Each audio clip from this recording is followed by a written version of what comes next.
प्रिय विद्यार्थियों, आज की कक्षा में हम ध्रुव स्वामिनी नाटक का सबसे महत्वपूर्ण प्रश्न, ध्रुव स्वामिनी नाटक का उद्देश्य या प्रतिपाद्य क्या है, उसको पढ़ेंगे।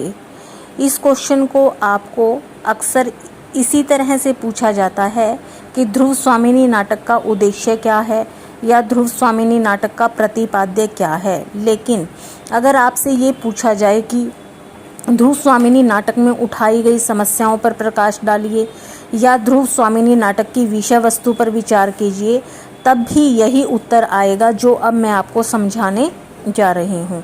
तो आप सभी ध्यानपूर्वक सुनेंगे। ध्रुव स्वामिनी एक उद्देश्यपूर्ण नाटक है। देखिए, कोई भी रचना बिना उद्देश्य के नहीं हो सकती। कोई भी विधा कहलाने की तभी अधिकारी होती है जब उसका कोई ना कोई उद्देश्य होता है। उद्देश्यहीन रचना ही नहीं होती है। तो ध्रुव स्वामिनी भी एक उद्देश्यपूर्ण नाटक है जिसमें जयशंकर प्रसाद जी ने ऐतिहासिक कहानी लेते हुए अपने उद्देश्य को स्पष्ट किया है। स्वयं वो कहते हैं कि मेरी इच्छा भारतीय इतिहास के अप्रकाशित अंश में से उन प्रकांड घटनाओं का दिग्दर्शन कराने की है जिन्होंने हमारी वर्तमान स्थिति को पथ दिखाने में बहुत प्रयत्न किया है। कहने का क्या अभिप्राय है? जयशंकर प्रसाद जी कहना चाहते हैं कि भारतीय इतिहास में कुछ अंश ऐसे हैं जो छप नहीं पाए, प्रकाशित होने बाकी थे, अप्रकाशित रह गए। उनमें से कुछ ऐसी घटनाएं हैं जो पाठकों के सामने, दर्शकों के सामने आनी चाहिए थी, क्योंकि उनसे वर्तमान स्थिति अर्थात वर्तमान समय में नारी की दशा और वर्तमान समय में रास्ता दिखाने में सहयोग मिल सकता था। तो इसीलिए मैंने ध्रुव स्वामिनी नाटक में की घटनाओं को दिखाने का प्रयत्न किया है। जब हम नाटककार के इस कथन को ध्यान में रखते हुए इस नाटक का विवेचन करते हैं तो इस नाटक में प्रसाद जी के निम्नलिखित उद्देश्य उभर कर हमारे सामने आते हैं। सबसे पहला है साहसी राष्ट्र अध्यक्ष की स्थापना। प्रसाद जी ने प्रस्तुत नाटक के माध्यम से देश में एक शक्तिशाली राष्ट्र अध्यक्ष की स्थापना करना चाहते थे। इस उद्देश्य की पूर्ति के लिए उन्होंने ऐतिहासिक कथा को नाटक के रूप में पिरोकर हमारे सामने प्रस्तुत किया है। यानी वो चाहते हैं कि समाज चाहे वर्तमान का हो, आधुनिक काल का हो, प्राचीन काल का हो या मध्यकाल का हो, कोई भी समाज हो, उस समाज का जो शासक है, अधिकारी है, प्रधान सेवक है, प्रधानमंत्री हो या राष्ट्रपति हो, राजा हो या राष्ट्र अध्यक्ष हो, वो एक शक्तिशाली एवं साहसी होना चाहिए। क्योंकि जो कथा में गुप्त वंश का शासक दिखा रखा है वो कायर, मध्यप, विलासी, अयोग्य व नीच शासक है, और वो जयशंकर प्रसाद जी उसकी जगह चंद्रगुप्त जैसे साहसी, वीर, योग्य व्यक्ति के हाथ में देश की बागडोर सौंपते हैं। उसी प्रकार से वह समकालीन परिप्रेक्ष्य में भी अंग्रेजों के शासन को समाप्त कर चंद्रगुप्त के समान शक्तिशाली तथा वीर भारतीय राष्ट्र अध्यक्ष की स्थापना करना चाहते हैं। नाटककार जयशंकर प्रसाद की मान्यता है कि यदि हमारे देश के शासक चंद्रगुप्त जैसे वीर योद्धा होंगे तो शकराज जैसे विदेशी आक्रमणकारी भी हमारा कुछ नहीं बिगाड़ सकेंगे। अर्थात एक साहसी राष्ट्र सेवक, राष्ट्र अध्यक्ष, प्रधान सेवक की जो उन्होंने कल्पना की है, वही कल्पना वो वर्तमान समाज के शासक के लिए भी चाहते हैं, ताकि शकराज जैसे आक्रमणकारी उस समय थे और आज पाकिस्तान जैसे आक्रमणकारी हमारे देश पर नजरें गड़ाए हुए हैं, और उनसे हम अपने एक शक्तिशाली योद्धा को लोकतंत्र में चुनकर अपने राष्ट्र को बचा सकें। पॉइंट नंबर 2 है नारी समस्या को उजागर करना। प्रस्तुत नाटक के माध्यम से लेखक ने तत्कालीन नारी समस्या को, नारी के अधिकारों को बड़े जोशो खरोश के साथ इस नाटक में दिखाया है। वे कहते हैं कि भारतीय समाज एक पुरुष प्रधान समाज है जिसमें स्त्रियां अपनी सुरक्षा के लिए हमेशा पुरुषों पर आश्रित रहती है। पुरुष स्त्रियों को पशुओं से अधिक कुछ नहीं समझता।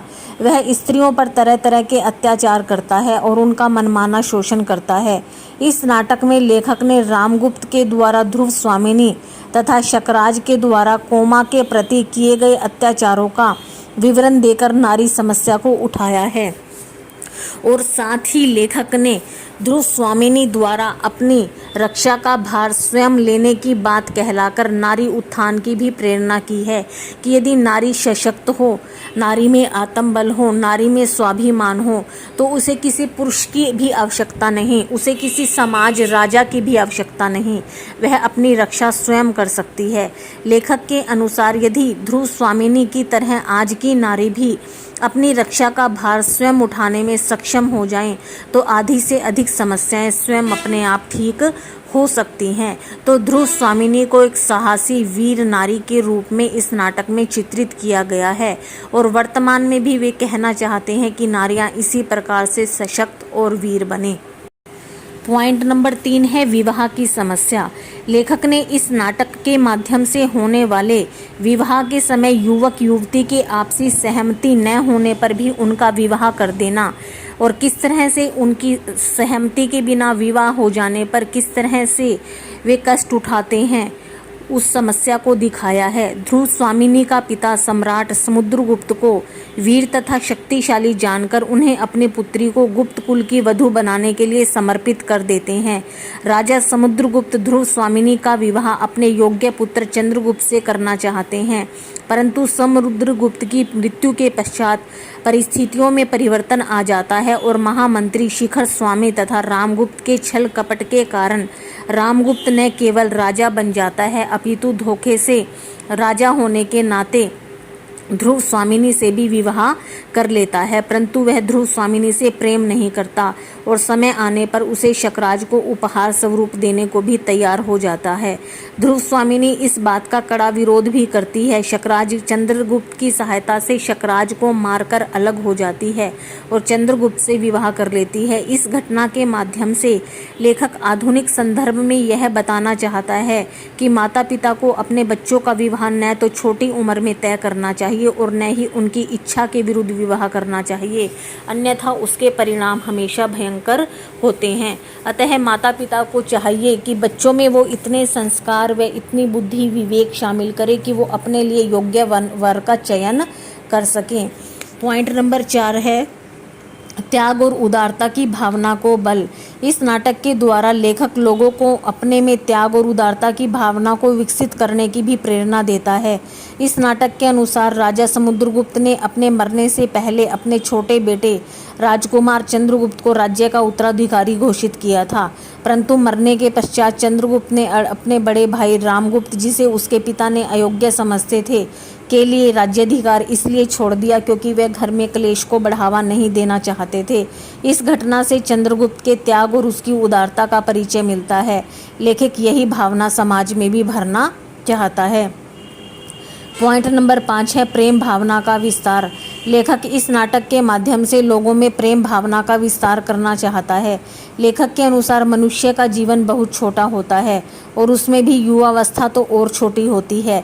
लेखक के अनुसार मनुष्य का यह छोटा सा जीवन प्रेममय होना चाहिए और लेखक ने अपने इस मंतव्य को काल्पनिक पात्र कोमा के द्वारा प्रकट किया है।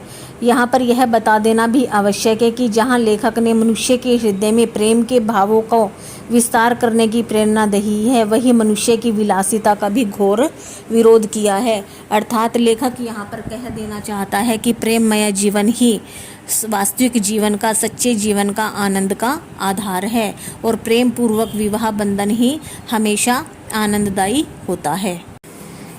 आगे देखिए पॉइंट नंबर 6 अत्याचार एवं दुष्प्रवृत्तियों की समाप्ति। इस नाटक का उद्देश्य यह है कि लेखक इस नाटक के माध्यम से तत्कालीन भारतीय समाज में फैले हुए कुरीतियों, अन्याय, अत्याचार और बुरी प्रवृत्तियों की समाप्ति भी करना चाहते थे। इस नाटक में लेखक ने शकराज, रामगुप्त एवं शिखर स्वामी के अत्याचारों एवं बुराइयों को चंद्रगुप्त द्वारा समाप्त करवाकर एक शांति प्रिय समाज की स्थापना पर बल दिया है। वे वर्तमान भारतीय समाज को एक ऐसे समाज के रूप में देखना चाहते हैं जिसमें भाई का भाई के प्रति प्रेम हो, समाज में कोई किसी पर अत्याचार ना करे। ऐसे ही समाज की स्थापना उन्होंने वर्तमान में भी की है। पॉइंट नंबर 7 है प्राचीन इतिहास की जानकारी। इस नाटक के अन्य सभी उद्देश्यों के साथ लेखक का यह भी प्रमुख उद्देश्य है कि वह इसके माध्यम से भारतवासियों को अपने प्राचीन इतिहास की जानकारी देना चाहता है। प्रस्तुत नाटक में लेखक ने उस भारतीय इतिहास का वर्णन किया है जिसे भारत के इतिहास में स्वर्णकाल कहा जाता है।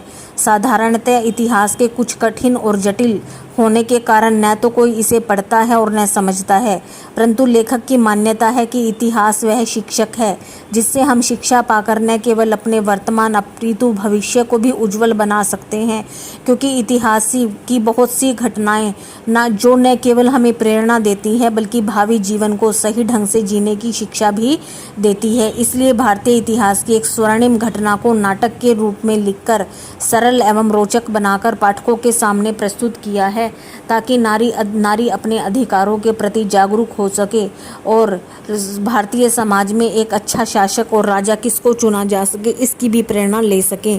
पॉइंट नंबर 8, अंतिम पॉइंट, देशभक्ति की भावना जागृत करना। क्योंकि नाटक ऐतिहासिक नाटक है, इसमें भारतीय इतिहास की एक स्वर्णिम घटना को लिया गया है।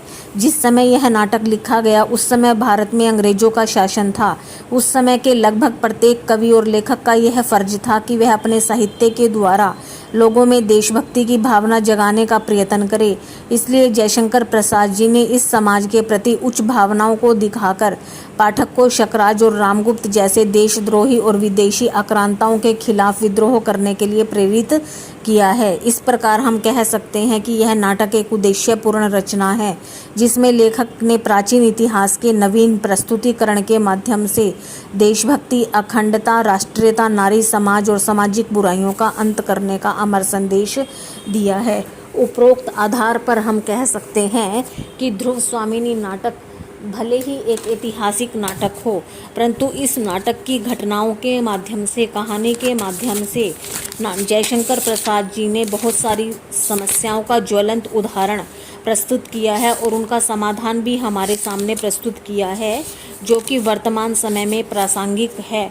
न केवल प्रासंगिक है अपितु हमें शिक्षा भी देता है कि किस तरह से वर्तमान समाज की इन सभी समस्याओं से निपटा जा सकता है। अतः हम कह सकते हैं कि प्रसाद जी ने अपनी नाट्य कीर्ति ध्रुव स्वामिनी में इतिहास के प्रसंगों को उद्धृत करते हुए केवल आधुनिक नारी की समस्याओं को ही नहीं उठाया अपितु उनका उपयुक्त समाधान भी प्रस्तुत किया है। जब दाम्पत्य जीवन में नारी का शोषण होता है, ऐसी स्थिति में संबंध विच्छेद और पुनर्विवाह की व्यवस्था ही सबके लिए मंगलकारी होती है। एक अयोग्य राजा द्वारा राष्ट्र का अहित हो उसे हटाकर उसके स्थान पर योग्य व्यक्ति को राजा बना देना, जिससे राष्ट्रहित और प्रतिष्ठा बनी रहे। ऐसे समाधान उपयुक्त नाटक में प्रस्तुत किए हैं, जो कि वर्तमान काल में भी यदि अपना दिया जाए तो समाज में कल्याणकारी समाज की, आदर्शवादी समाज की स्थापना हो सकती है।